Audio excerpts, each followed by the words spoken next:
আবহাওয়ার পালাবদলে প্রকৃতি যেমন বদলায়, তেমনি রূপ বদলায় পাহাড়ও। কখনো সবুজে ঘেরা বিস্তীর্ণ ঢাল, কখনো শুকনো নীরবতার আবরণ। প্রকৃতির এমন অসংখ্য সৌন্দর্যের লীলাভূমি নেত্রকোনার সীমান্তবর্তী উপজেলা কলমাকান্দা। আর সেই কলমাকান্দার পাঁচগাঁও নতুন করে জাগাচ্ছে পর্যটনের সম্ভাবনা। এই পাহাড়ের ঢেউ খেলানো রূপকে তুলনা করা হয় চাঁদ সওদাগরের ডিঙার সঙ্গে। তাই তো এর নাম চন্দ্রডিঙা। শতবর্ষ পুরনো বটবৃক্ষে ঘেরা এই এলাকা সনাতন ধর্মাবলম্বীদের কাছে পবিত্র স্থান, আর প্রকৃতিপ্রেমীদের কাছে সৌন্দর্যের আরেক নাম। ভারত বাংলাদেশ সীমান্ত ঘেঁষা চন্দ্রডিঙা পাহাড়ে রয়েছে ছোট বড় কয়েকটি পাহাড়ি ঝর্ণা। জুন থেকে সেপ্টেম্বর পর্যন্ত এসব ঝর্ণা থাকে পানিতে পরিপূর্ণ। পাহাড়ি স্রোতের শব্দে মুখর হয়ে ওঠে চারদিক।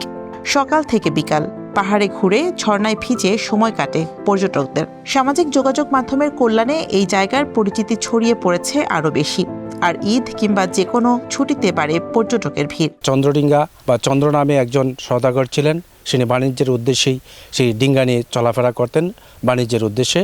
আমার মনে হয় তথাকথিত এখানে আছে যে হয়তো ডিঙ্গাটি একসময় এখানে লেগে গিয়েছিল, তা এখান থেকে আর সরাতে পারেনি বিদায় মনে হয় যে পরবর্তীতে চন্দ্রডিঙ্গা নামে এই জায়গাটি পরিচিত হয়। চার সওদাগরের মধ্যে আমরা বাপদাদা ঘর আমলে শুনছি যে এই সওদাগরের বাণিজ্য আইসে, বাণিজ্য আইলে বাদে যে চান্দু সওদাগরের ডিঙ্গা ডুবে গেছে গা। ডুবে যাওয়ার পরে মানুষ আনিগুনি করে, আওয়া যাওয়া করে, মানসিক করলে অনেক কিছু উপকার হয়। হ্যাঁ, আর বিভিন্ন জায়গাতে মানুষ আয়া দেখাশোনা করে, দেখে দেখে ভালো আনন্দ পা, দেখে দেখে যায়। সত্যি একটা আনন্দদায়ক স্থান, যেখানে একটা বট বৃক্ষ আছে। সেই বৃক্ষের ছায়ায় আসলে মন জুড়িয়ে যায়। পর্যটন ঘিরে জমে উঠেছে স্থানীয় বাণিজ্য। পাহাড়ের পাশে গড়ে উঠেছে ছোট বড় দোকান, রয়েছে কয়েকটি আবাসিক হোটেলও। আমি এই ব্যবসা নিয়ে 1 বছর হয়েছে। আমি এগুলাই ব্যবসা করে এগুলাই চলি। আমাদের এখানে মনে করেন পর্যটক আসার পরে আমরা দোকান করি। তারপরে প্রথমে একটা দোকান ছিল, এখন 5টা দোকান হয়েছে। 5টা দোকানের ভিতরে 2টা হোটেল আর 3টা হয়েছে আপনার কসমেটিকের মাল। তবে যোগাযোগ ব্যবস্থার সীমাবদ্ধতা কিছুটা ধীর করেছে পর্যটন সম্ভাবনা। প্রায় 2 কিলোমিটার কাঁচা সড়কে পায়ে হেঁটে চলাফেরা করতে হয় পর্যটকদের। এই সংকটের সমাধানে তৈরি হচ্ছে সড়ক।